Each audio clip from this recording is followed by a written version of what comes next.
The chair at this time calls Nicole Hudgens, policy analyst with Texas Values, and testifying on behalf of herself. And testifying for House Bill 93. Thank you. Yes, I am testifying for myself, but I'm also testifying for Texas Values. Okay. My name is Nicole Hudgens. I'm the policy analyst for Texas Values. We're the nonprofit organization standing for faith, family, and freedom in the state of Texas. We have over 100,000 supporters in the state of Texas as well. So thank you so much for giving me the time to be here.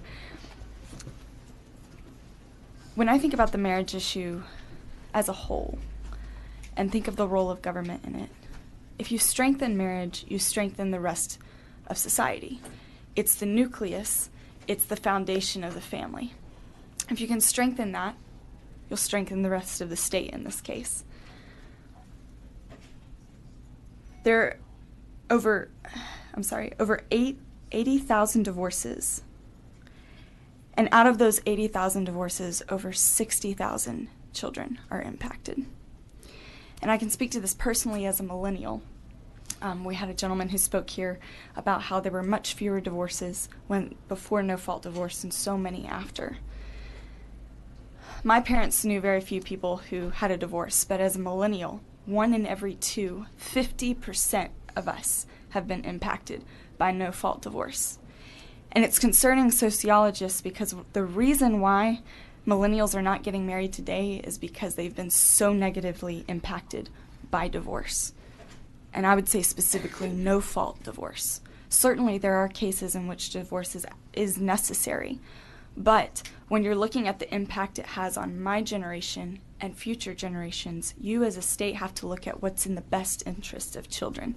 That's why you're even involved in the marriage issue to begin with. So I wanted to read you guys some information from Robert Rector, who is from the Heritage Foundation. He's a senior fellow.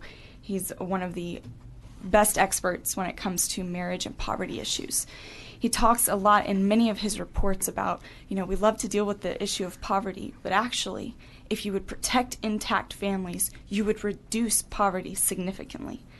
And actually, if you would protect intact marriages, doing that would be better for children than if you gave their parents 4 or 5 more years of education. So, we'd love to deal with education here at the legislature, but what happens if we protect those intact families? When you protect intact families, when you give kids a chance, a stronger chance of being raised, of having both a mother and a father, you'll see their test scores go up. You'll see the suicide rates go down. You'll see out-of-wed birth rates go down. You'll see more abstinence.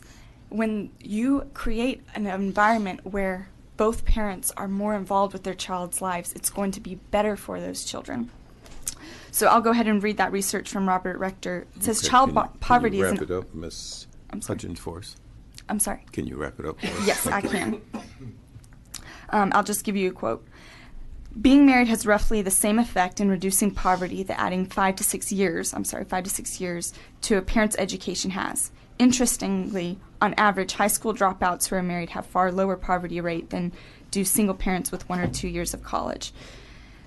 In other words, if you want to impact poverty, if you want to see our children do better in school, if you want to see marriage rates go up in the millennial generation, then I encourage you to work on this policy to pass this bill so that you can protect future generations. Thank you. Ms. Hudgens, thank you. Is there any questions for Ms. Nicole Hudgens? I think Mr. King. Ms. Hudgens, would you say there's some economic impacts to this, or would there be benefits to this bill? Absolutely. When a two-parent household is going to have far more of a pay than a single-parent household.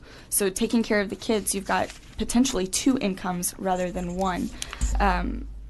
The studies show time and time again, married men make more than single men. Married women will have a better income than being on their own. So that directly will impact not only the children but the parents as well. So I would say it would have huge economic impacts. Any other questions of Ms. Nicole Hudgens, members. Not hearing any Ms. Hudgens. Thank you for being here. Thank you.